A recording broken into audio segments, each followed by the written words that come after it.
Bonjour. Aujourd'hui, pour cette capsule, on va parler de la graisse d'éparlant. On va parler du H07. Notre H07, ça se trouve être une graisse. C'est à base de poisson à peau.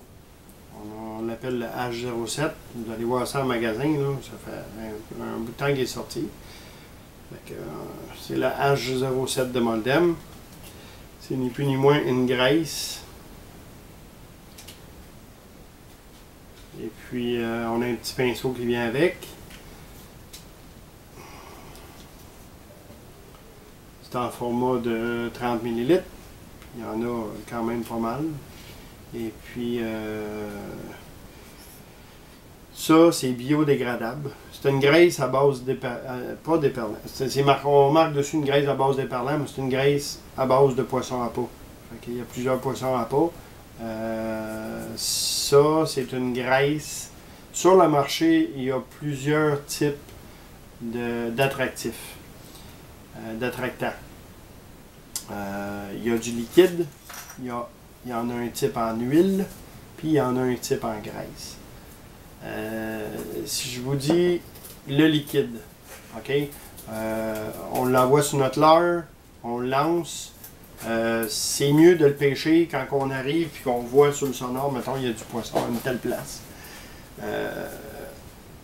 On met ça dessus puis on le lance. Lui, il va se propager vite dans l'eau. Ça veut dire que ça va faire une senteur pratiquement instantanée, mais ça va se disperser très rapidement. Fait que c'est juste du local. Si vous mettez ça à la traîne, après quelques pieds, il n'aura plus. Ça va déjà être dilué dans l'eau. Si on va avec ça à la base d'huile, ben ils sont plus huileuses. Fait qu'eux autres, ils vont toffer, mettons, à la traîne, ils vont toffer un certain temps. Puis dans un secteur plus grand, mettons, on veut couvrir tout notre volet autour de notre bateau. On sait qu'il y a quelques poissons dans le secteur. On met notre attractant. Puis là, on va faire des lancers tout le tour du bateau pour couvrir notre secteur au complet. Là, l'huile, il va quand même rester assez longtemps, mais il va se disperser assez vite. Okay? Là, si on parle de la graisse, là, on tombe avec un autre type carrément. La graisse, elle, vous allez la mettre sur votre cuillère, vous allez partir à la traîne, puis après 300-400 pieds, vous allez sortir votre cuillère de l'eau, puis si jamais vous voulez la ramasser, vous allez être obligé d'essuyer votre cuillère, parce qu'il va en avoir encore dessus. C'est très résistant à l'eau. Puis, fait qu'imaginez si on met ça sur un leurre, puis une jig, mettons, puis on décide de faire, de se laisser dériver, puis on jig vertical pendant un certain temps, on repart le moteur, on remonte en haut, on redescend. Bon ben ça, pendant très longtemps, la graisse va rester sur le leurre. Fait que si, mettons, il y a des poissons qui croisent votre leurre, automatiquement, il va avoir la senteur. Puis ça, en restant sur le leurre, le garder en bouche du poisson va être amélioré de beaucoup. Parce que lui, il est habitué de manger du poisson à pas. Fait qu'en ayant de la graisse sur votre leurre qui sent le poisson à pas, ben, il ne sentira pas le caoutchouc, il ne sentira pas l'odeur humaine.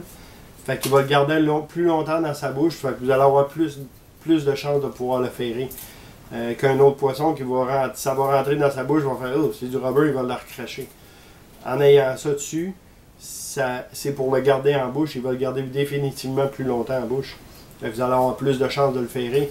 Un achigan, c'est pareil, il va s'en venir à pleine vitesse, il va taper le leurre, il va sentir que ça goûte le poisson, fait qu'il il va le garder un petit peu plus longtemps en s'en allant, vous allez avoir plus de chances. C'est un plus. C'est comme, je dirais, du pâté chinois avec du ketchup. Ça prend du ketchup. Fait que c'est ça. Fait que c'est un attractif. Fait que sur ça, ben, je vous laisse. Puis on se revoit à la prochaine capsule. Merci. Bye bye.